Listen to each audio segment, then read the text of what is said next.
7 वर्षांची मेहनत, वाढती महागाई आणि थांबलेली पगारवाढ, आता या सगळ्याला पूर्णविराम लागणार आहे. सरकारी कर्मचारी आणि पेन्शनधारकांच्या आयुष्यात मोठा आर्थिक बदल घडवणारा निर्णय उंबरठ्यावर येऊन ठेपला आहे. नमस्कार मित्रांनो, आपण अजूनही चॅनल सबस्क्राईब केलं नसेल तर करून घ्या आणि कमेंटमध्ये जय हिंद नक्की लिहा. सध्या लागू असलेला 7वा वेतन आयोग 31 डिसेंबर 2025 रोजी समाप्त होणार आहे. 2016 पासून लागू असलेल्या या वेतन आयोगामुळे सरकारी कर्मचाऱ्यांच्या वेतन रचनेत मोठे बदल झाले होते. मात्र गेल्या काही वर्षात प्रचंड वाढलेली महागाई, घरभाडे, शिक्षणाचा खर्च, आरोग्य सेवांचे वाढलेले दर आणि दैनंदिन गरजा लक्षात घेता सध्याचा पगार अनेक कर्मचाऱ्यांसाठी अपुरा ठरत आहे. प्रत्येक वेतन आयोग साधारण 10 वर्षांसाठी लागू असतो आणि त्याच नियमानुसार 7व्या वेतन आयोगाची मुदत संपत असल्यामुळे नव्या वेतन आयोगाची गरज निर्माण झाली आहे. या पार्श्वभूमीवर 1 जानेवारी 2026 पासून 8वा वेतन आयोग लागू होण्याची शक्यता वर्तवली जात आहे. यापूर्वी 6वा आणि 7वा वेतन आयोग देखील जुन्या आयोगाच्या समाप्तीनंतर लगेच लागू करण्यात आले होते. आर्थिक नियोजनाच्या दृष्टीने नवीन कॅलेंडर वर्षाच्या सुरुवातीपासून आयोग लागू करणे सरकारसाठी सोयीचे ठरते. त्यामुळे 2025च्या अखेरीस अधिकृत घोषणा होऊन 2026 पासून नवीन वेतन रचना लागू होण्याची अपेक्षा व्यक्त केली जात आहे. हा वेतन आयोग केवळ केंद्र सरकारी कर्मचाऱ्यांसाठीच नव्हे तर राज्य सरकारी कर्मचारी आणि निवृत्त पेन्शनधारकांसाठीही अत्यंत महत्त्वाचा आहे. केंद्र सरकारच्या धर्तीवर राज्य सरकारेही वेतन आयोग लागू करतात. त्यामुळे शिक्षक, पोलीस, आरोग्य कर्मचारी, महसूल कर्मचारी तसेच इतर विभागातील लाखो कर्मचाऱ्यांवर याचा परिणाम होणार आहे. याशिवाय निवृत्त कर्मचारी आणि कुटुंब पेन्शनधारकांसाठीही हा आयोग आर्थिक दिलासा देणारा ठरू शकतो.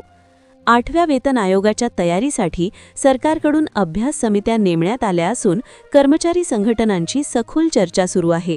महागाई दर, जीवनावश्यक खर्च, सरकारी उत्पन्न, अर्थसंकल्पीय ताण आणि भविष्यातील आर्थिक परिस्थिती यांचा अभ्यास करून अहवाल तयार केला जात आहे.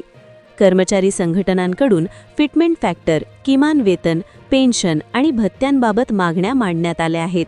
या सर्व बाबींचा विचार करून अंतिम शिफारसी तयार केल्या जाणार आहेत.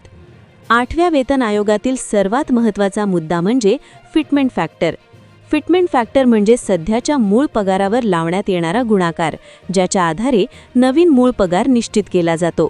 7व्या वेतन आयोगात हा फिटमेंट फॅक्टर 2.57 होता. आता 8व्या वेतन आयोगात तो 2.72 करण्याची जोरदार चर्चा सुरू आहे. कर्मचारी संघटनांची ही प्रमुख मागणी आहे आणि वाढत्या महागाईच्या पार्श्वभूमीवर हा आकडा योग्य असल्याचे मत व्यक्त केले जात आहे. 2.72 फिटमेंट फॅक्टर लागू झाल्यास कर्मचाऱ्यांच्या मूळ पगारात थेट 15 ते 20% वाढ होऊ शकते. सध्या किमान मूळ पगार 18,000 रुपये आहे. नव्या फिटमेंट फॅक्टरनुसार तो सुमारे 48,960 रुपयांपर्यंत जाण्याची शक्यता आहे. ही वाढ आत्तापर्यंतच्या सर्व वेतन आयोगांपेक्षा जास्त ठरू शकते. विशेषतः कनिष्ठ आणि मध्यम स्तरावरील कर्मचाऱ्यांसाठी हा बदल अत्यंत दिलासादायक ठरेल. 8व्या वेतन आयोगात पगार ठरवताना केवळ एका कर्मचाऱ्याचा नव्हे तर संपूर्ण कुटुंबाचा खर्च विचारात घेतला जाणार आहे. यासाठी 4.2 कुटुंब युनिट फॉर्म्युला लागू करण्याची शिफारस चर्चेत आहे. या कुटुंब युनिटमध्ये कर्मचारी, पती किंवा पत्नी आणि 2 मुले यांचा समावेश आहे. शिक्षण, आरोग्य, घरभाडे, अन्नधान्य, प्रवास आणि इतर दैनंदिन गरजा लक्षात घेऊन हा फॉर्म्युला तयार करण्यात आला आहे. त्यामुळे वेतन अधिक वास्तववादी आणि जीवनाशी सुसंगत ठरेल. पेन्शनधारकांसाठी 8वा वेतन आयोग अत्यंत महत्त्वाचा ठरणार आहे. सध्या किमान पेन्शन 18,000 रुपये आहे. मात्र वाढती महागाई, औषधोपचारांचा खर्च आणि वृद्धावस्थेतील गरजा लक्षात घेता ही रक्कम अपुरी पडत असल्याची भावना व्यक्त केली जात आहे. त्यामुळे 8व्या वेतन आयोगात किमान पेन्शन थेट सुमारे 49,000 रुपयांपर्यंत वाढवण्याचा प्रस्ताव चर्चेत आहे. हा निर्णय लागू झाल्यास लाखो निवृत्त कर्मचारी आणि कुटुंब पेन्शनधारकांना मोठा आर्थिक दिलासा मिळेल. मूळ पगार वाढल्यामुळे त्यावर आधारित घर भाडे भत्ता, प्रवास भत्ता आणि इतर भत्त्यांमध्येही मोठी वाढ होणार आहे. परिणामी अनेक कर्मचाऱ्यांचा एकूण मासिक पगार 90,000 ते 1 लाख रुपयांच्या पुढे जाण्याची शक्यता आहे. विशेषतः महानगरांमध्ये काम करणाऱ्या कर्मचाऱ्यांसाठी हा बदल जीवनमान उंचावणारा ठरू शकतो. महागाई भत्त्याबाबतही महत्त्वाचा बदल अपेक्षित आहे.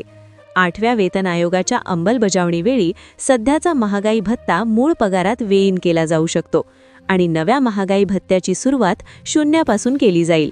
त्यानंतर दर 6 महिन्यांनी महागाई भत्त्यात वाढ लागू राहील, ज्यामुळे दीर्घकालीन स्वरूपात कर्मचाऱ्यांना अधिक फायदा होईल. जर 8वा वेतन आयोग उशिरा लागू झाला तर कर्मचाऱ्यांना आणि पेन्शनधारकांना थकबाकी म्हणजेच एरियर्स मिळण्याचीही शक्यता आहे.